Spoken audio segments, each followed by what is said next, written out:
Hello friends, नमस्कार। आप सभी को नमस्कार, सभी का वेलकम इस क्लास में। You all are welcome to this class. Confirm करेंगे आपका ऑडियो और वीडियो एक्सेसिबल है। Please confirm your audio video is accessible to you. हमारे एंड से कोई इशू नहीं है, सो क्विकली कंफर्म कर देंगे। You are able to get me. तो जितने स्टूडेंट्स ने ऑलरेडी ज्वाइन कर रखा है, क्विकली कंफर्म कर देंगे all of you. So do it quickly so that we can start. तो चलिए शुरू करते हैं आज का डिस्कशन। तो हम कंटिन्यू कर रहे हैं ABFM मॉड्यूल ए चैप्टर 1 को प्रीवियस सेशन से। तो आज हम डिस्कस करेंगे डेफिनेशन ऑफ मैनेजमेंट का डेफिनेशन।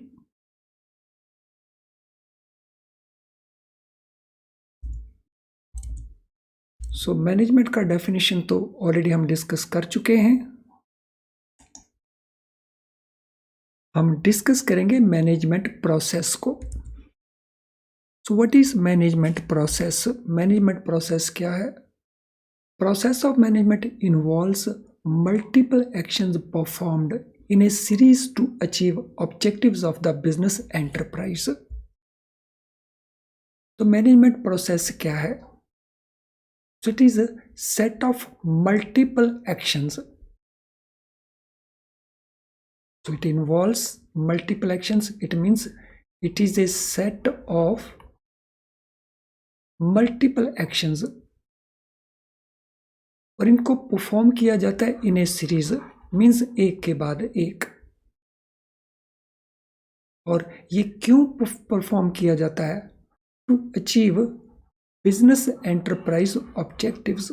बिजनेस एंटरप्राइज के जो ऑब्जेक्टिव्स हैं, प्रॉफिट को लेकर के, टर्नओवर को लेकर के, या मैक्सिमाइजिंग शेयर होल्डर्स वेल्थ को लेकर के, उन ऑब्जेक्टिव्स को अचीव करने के लिए जो सेट ऑफ मल्टीपल एक्शंस है और वो सीरीज में परफॉर्म किया जाता है, तो उसको हम कहते हैं management process. Process can be classified as a social process because it involves the relationship and cooperation between people and their team effort. तो इस प्रोसेस को हम क्लासीफाई कर सकते हैं as a social process also. So social process हम क्यों classify करते हैं? बिकॉज ये इन्वॉल्व करता है रिलेशनशिप को और कोऑपरेशन को। और ये रिलेशनशिप और कोऑपरेशन किन के बीच में है? सोसाइटी के बीच में है। सो सोसाइटी में कौन है? पीपल है और पीपल का टीम है। तो it is as a result इसको सोशल प्रोसेस कहा गया है, क्योंकि ये पीपल को और टीम एफर्ट दोनों को इन्वॉल्व करता है।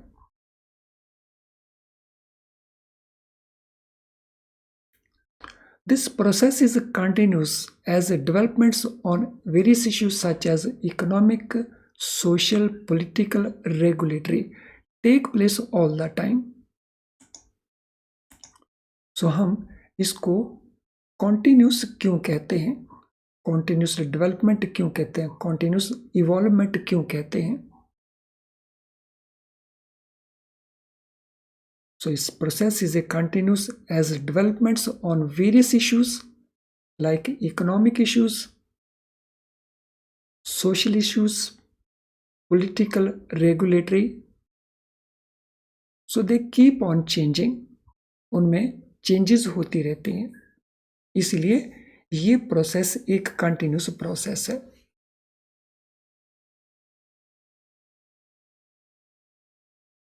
A manager is supposed to deal with multiple problems at one point of time. एक ही समय के ऊपर जो बिजनेस मैनेजर्स हैं, तो उनको डील करना पड़ता है मल्टीपल प्रॉब्लम्स के साथ। और ये multiple problems, so they may be at different resolution stage. तो किसी भी प्रॉब्लम को सॉल्व करने के लिए देयर आर डिफरेंट स्टेजेस। सो उसको आइडेंटिफाई करना, देन बेस्ट सॉल्यूशंस जनरेट करना, फिर बेस्ट सॉल्यूशन को पिकअप करना, फिर उसको इम्प्लीमेंट करना। तो these are various stages to resolve the problem. और जितनी भी ये प्रॉब्लम्स हैं, मल्टीपल प्रॉब्लम्स, तो कोई प्रॉब्लम स्टेज नंबर 2 के ऊपर होगी, कोई प्रॉब्लम स्टेज नंबर 3 के ऊपर होगी, कोई 4 के ऊपर होगी, कोई 1 के ऊपर होगी। So these problems could be at different resolution stage. और इन सभी के साथ जो मैनेजर हैं उनको डील विद करना होता है। सो ये प्रॉब्लम्स मल्टीपल भी हैं and at different stage of resolution भी है। Complexity of management has laid down for the foundation of breaking down each activity into various parts or sub-activities so that we can understand and complete the significance of each activity. So जो management की complexity है तो वो हमें क्या suggest करती है कि हम हर एक एक्टिविटी को वेरियस पार्ट्स में या सब एक्टिविटीज में ब्रेक कर लेंगे। तो all problems, all issues, all activities, उनको ब्रेक कर दिया जाएगा डिफरेंट पार्ट्स में या सब एक्टिविटीज में। उसका बेनिफिट क्या रहेगा? उसका बेनिफिट रहेगा कि हर एक एक्टिविटी, ईच एक्टिविटीज की सिग्निफिकेंस क्या है, तो उसको अंडरस्टैंड करना एंड अकॉर्डिंगली एक्शन इनिशिएट करना। So complexity of management has laid down the foundation to break each activity into various parts or sub-activities so that we are able to understand the complete significance of each activity. तो management process के ये कई important aspect हो गए, तो इनको quickly हम recall कर लेते हैं। So one is it is A set of multiple actions. और इस प्रोसेस को हम सोशल प्रोसेस कहते हैं क्योंकि इसमें relationship and coordination between people and team. Then ये प्रोसेस कॉन्टिन्यूस है और इसमें इकोनॉमिक, सोशल, पॉलिटिकल, रेगुलेटरी जो डेवलपमेंट्स हैं कॉन्टिन्यूसली हैपन होती हैं। सो मैनेजर को at one point of time multiple problems के साथ डील करना होता है जो डिफरेंट रेजोल्यूशन स्टेज के ऊपर होंगी। एंड फाइनली इफेक्टिवली काम करने के लिए जो एक्टिविटीज़ हैं उनको डिफरेंट पार्ट्स में और डिफरेंट ग्रुप्स में ब्रेक इनटू कर लिया जाएगा। So because of this management tasks are divided into different elements. तो इन्हीं कारणों से जो मैनेजमेंट के टास्क हैं उनको डिफरेंट एलिमेंट्स में डिवाइड कर दिया जाएगा। ये एलिमेंट्स कौन कौन से हैं इनको देख लेते हैं।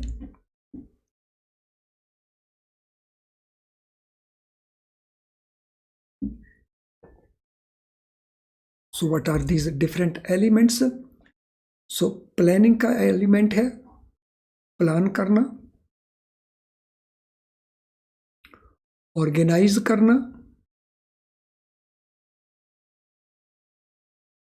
स्टाफिंग यानी रिक्रूटमेंट है, ट्रेनिंग है, उनका यूटिलाइजेशन है, डायरेक्टिंग सो डायरेक्शन देना,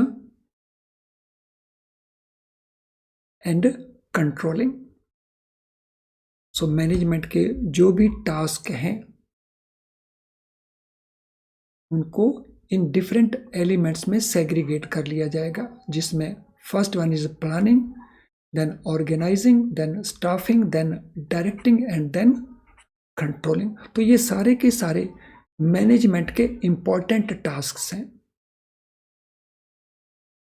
Although all these elements are interconnected, each of these can be analyzed as a sub-process and each element contributes to success of the organization irrespective।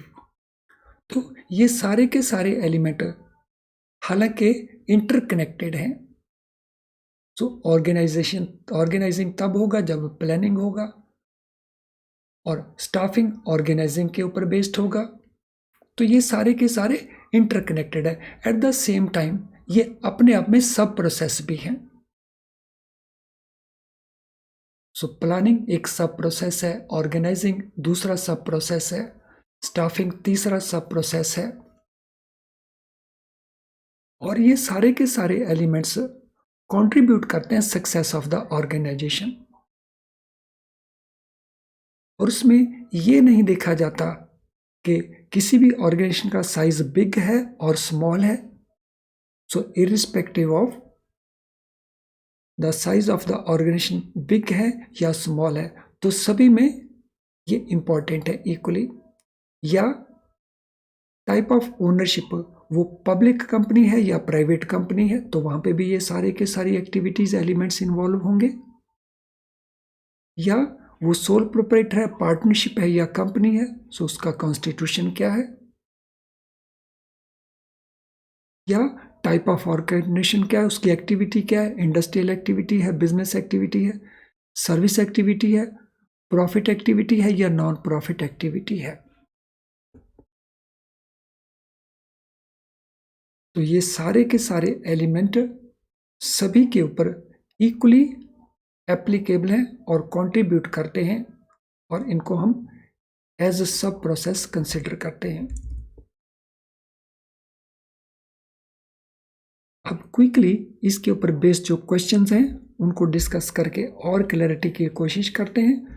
So management का process क्या है? So what is process of management? A process does not involve relationship and cooperation between people. A process which involves multiple actions performed to achieve business objectives. A process that is not continuous. A process that does not involve a manager. तो कौन सा इसमें आपको best option लग रहा है? बहुत आसान सा क्वेश्चन है, सो क्विकली आंसर देने की कोशिश करिए।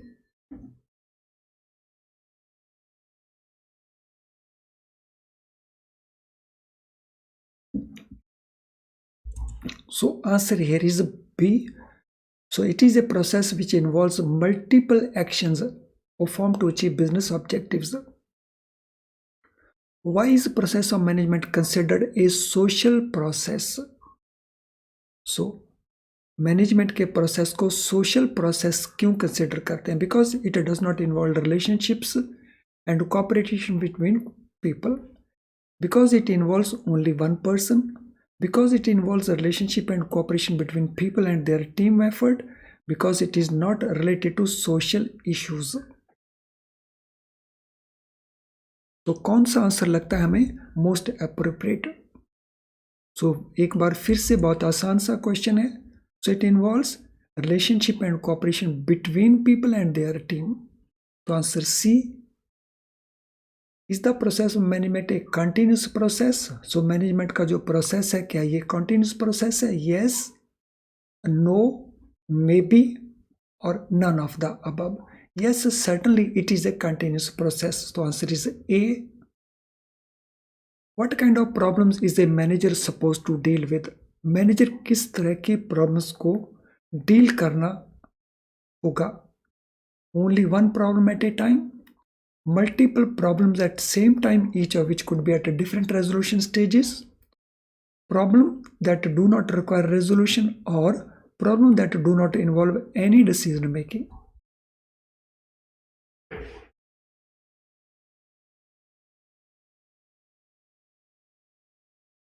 Yes, what will be the answer?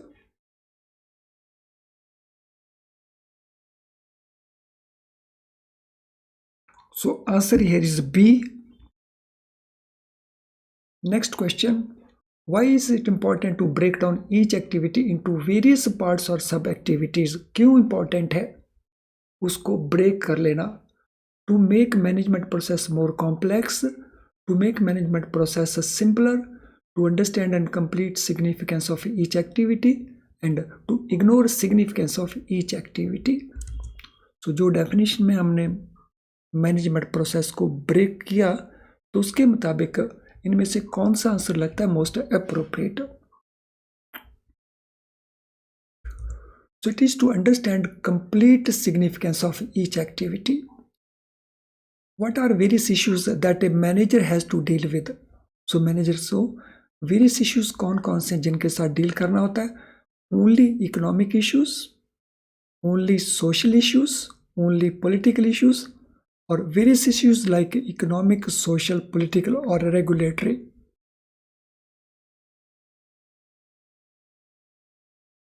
तो इसमें आंसर हमारा बनेगा various issues, economic, social, political और रेगुलेटरी. तो answer D is the right answer. What are different elements into which management tasks are divided? तो कौन कौन से डिफरेंट एलिमेंट्स हैं जिनमें मैनेजमेंट टास्क को डिवाइड किया जाता है? तो planning, organising, staffing, directing, controlling, marketing, advertising, production, finance and human resources, analysis, design, implementation, testing and maintenance, or research, development, testing, marketing and sales. So different elements कौन कौन से हैं management tasks के? Yes, it is answer A, planning, organizing, staffing, directing and controlling. Are the different elements of management interconnected? No, they are independent. Yes, they are interconnected. Only some of them interconnected. It depends upon size of the organization. So answer here is that they are interconnected. So answer B is the right answer. चलिए friends, I think इस सारे process को हम ठीक से understand कर चुके होंगे. Can each element of management be analysed as a sub process? No, they cannot be analyzed as a sub process. Yes, these can be, only some of them can be, or depends upon type of ownership of the organization. Yes, these elements can be analyzed. Answer B is the right answer. Does the success of organization depend on its size? क्या किसी भी organization का जो size है success उसके ऊपर dependent है? Yes, only big organization can be successful. No, size is not a factor. Only small organization can be successful, or depends on type of ownership of the organization. So answer here is no, size is not a factor for success. Can the success of organization be influenced by its type of ownership? So type of ownership organization की कैसी है? क्या organisation का success उससे influenced होता है? Yes, only public organization can be successful. Yes, only private organization can be successful. No, type of ownership is not a factor for success. It depends upon type of organization. तो हमारा answer बन जाएगा no. Which of the following is not type of organization mentioned in the text? तो जो हमें बताया गया text के अंदर उनमें से कौन सा टाइप ऑफ ऑर्गेनाइजेशन नहीं है? इंडस्ट्रियल, बिजनेस, सर्विस और गवर्नमेंटल. तो उसमें जो गवर्नमेंटल है, so that is not the element type of organisation जो हमें टेक्स्ट में बताया गया. चलिए फ्रेंड्स, अब हम बात करेंगे functions of management.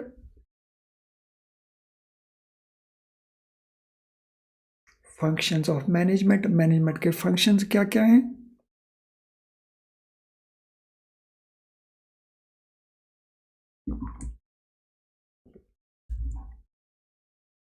So functions of management are multifarious. So different type के functions are multifarious, means a different type of functions, and they encompass each and every activity of the organization. और वो relate करते हैं organisation में हर तरह की activity को और हर एक्टिविटी को. So number 1, they are multifarious, and then they are related to, they encompass each and every activity in the organization.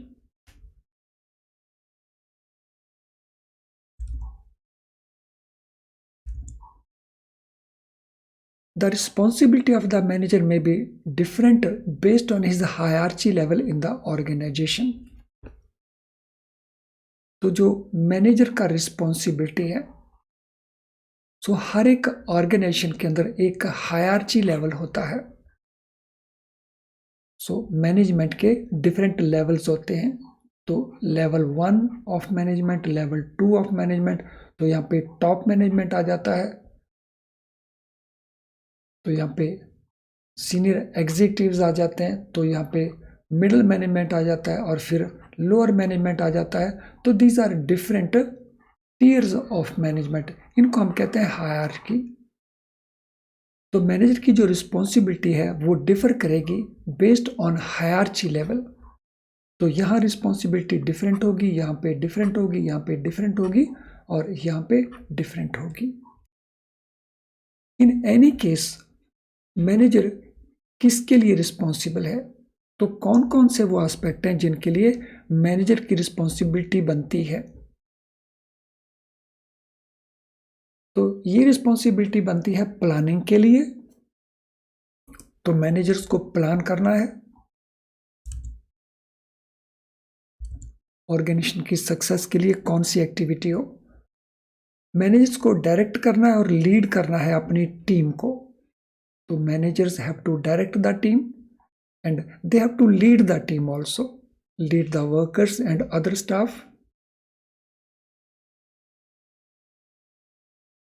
And they have to monitor and control performance at work. तो monitoring and controlling, जो performance को monitor करना, control करना, so that organisational जो goals हैं उनको achieve किया जा सके।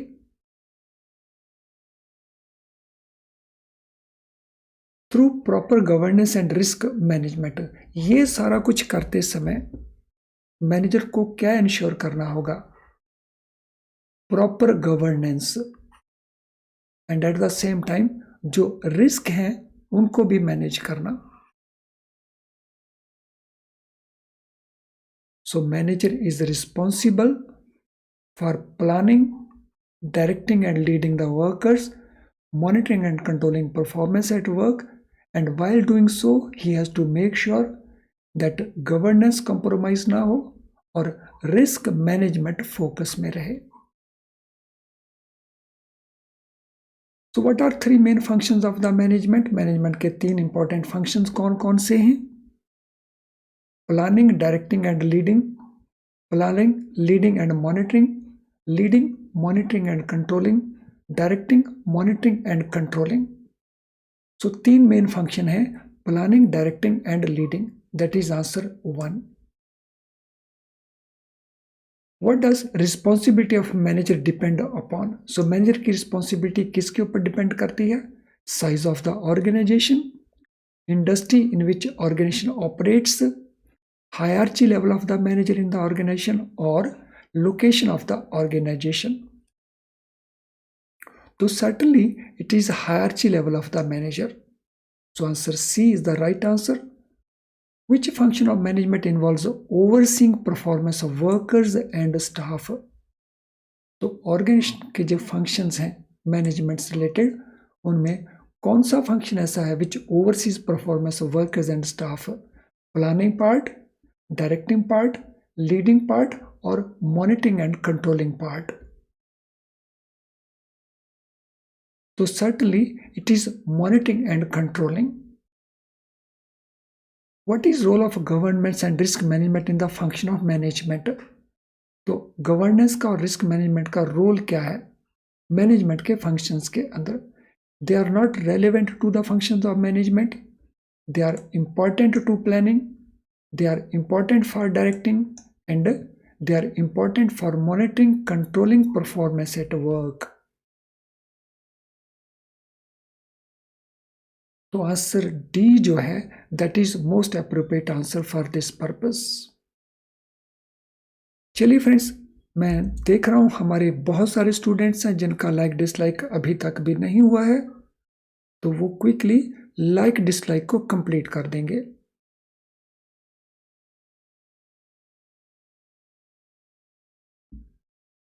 सो कर दीजिए कंप्लीट लाइक डिसलाइक को।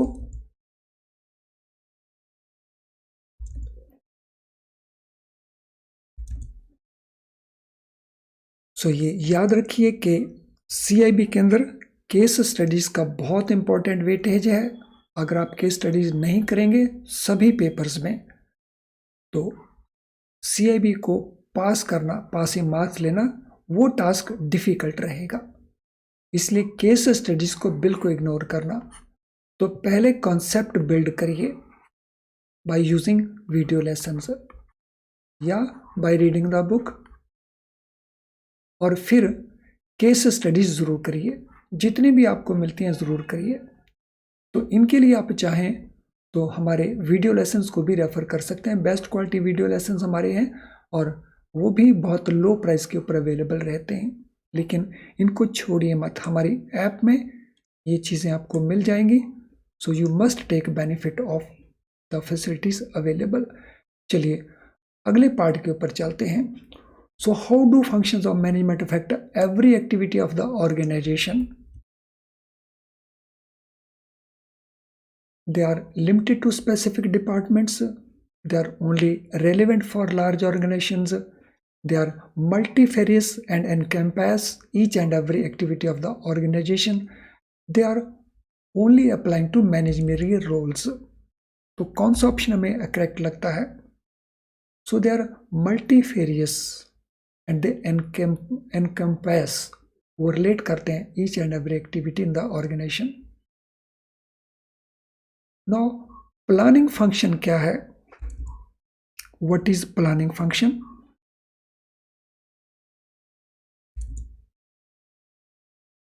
Planning involves taking a call on future and deciding about it in line with the objectives of the organization. तो प्लानिंग क्या इन्वॉल्व करती है? प्लानिंग फ्यूचर को इन्वॉल्व करती है, डिसाइड करने को इन्वॉल्व करती है। So what to decide? So that must be in line with organisational objectives. Organisation के ऑब्जेक्टिव्स क्या हैं?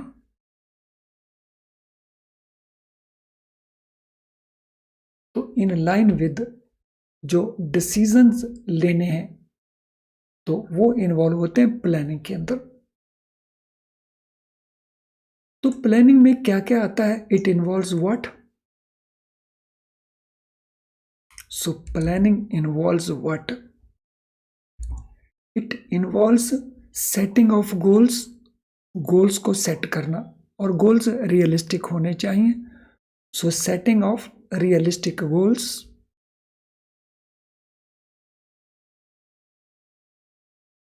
Determining objectives of the organisation, organisation के जो ऑब्जेक्टिव्स हैं उनको डिटर्मिन करना, फिक्स करना। Selecting the future course of action required to be taken. So future का एक्शन क्या रहेगा उसको सिलेक्ट करना। और ये किस पर्पस के लिए सिलेक्ट करना है? ये सारी एक्टिविटी किस पर्पस के लिए है? To accomplish objectives of the organisation. Organisation के जो ऑब्जेक्टिव्स हैं उनको पूरा करना, उनको अकम्प्लिश करना।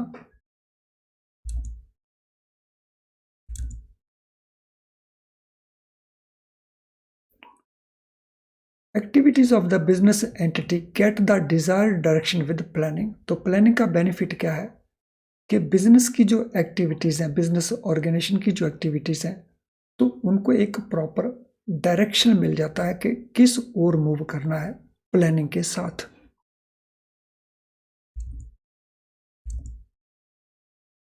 Planning helps the managers to manage changes. So changes take place all the times. और अगर प्लान किया हो तो प्लान से हेल्प मिलेगा मैनेजर्स को उन चेंजेस को मैनेज करने में। Planning helps managers to review and monitor progress made for achieving business objectives and take necessary corrective measures if progress made is considered unsatisfactory. तो प्लानिंग मैनेजर को help करती है रिव्यू करने में और मॉनिटर करने में प्रोग्रेस को।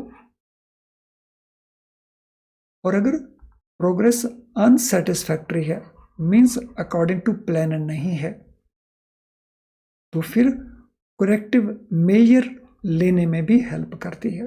Corrective measures can be taken.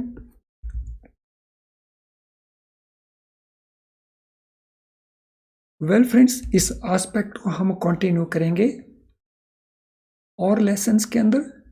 तो अब मैं इस पार्ट को वाइंड अप करूंगा।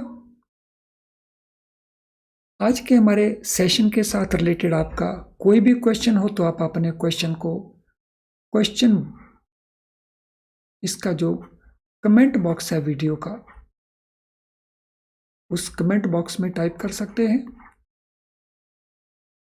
अगर कोई आपका और रिक्वायरमेंट है तो उसके लिए आप हमें यहाँ पे ईमेल कर सकते हैं या हमारे ऐप के मैसेज बॉक्स में अपना मैसेज हमें कन्वे कर सकते हैं। We will try to help you. तो चलिए अब वाइंड अप करते हैं इस सेशन को। Thank you friends, all the best.